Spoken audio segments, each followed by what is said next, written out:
Okay, now that we saw the three types of information sources, let's talk about some advantages and limitations of each one of them in a general way.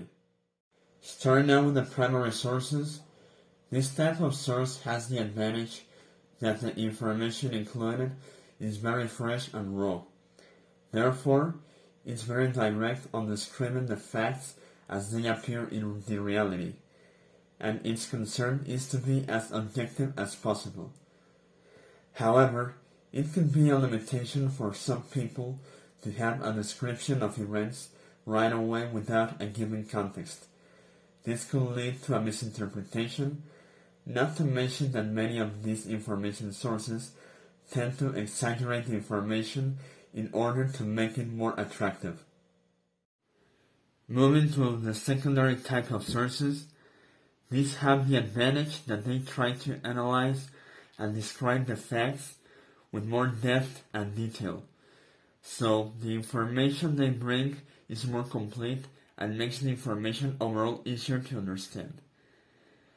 But we must be aware that these analyses are made by people with a certain type of criteria. So even though if their intention is to be as objective as they can, there will be cases when their way of thinking may guide the given information to a not very objective reasoning, and therefore turning it into an opinion.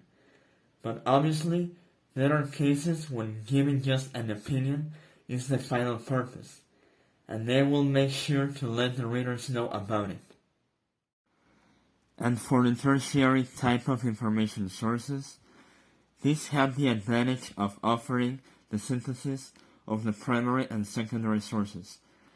So it's way easier for the readers to understand the general information of a certain topic without digging a lot of sources looking for specific data. However, we must be very careful when using this type of sources.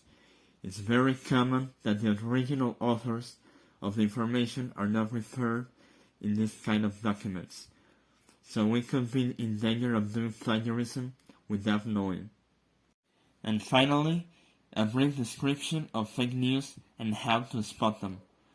Fake news are basically news stories that are completely false or do not contain all the truth, and their purpose is to mislead the readers.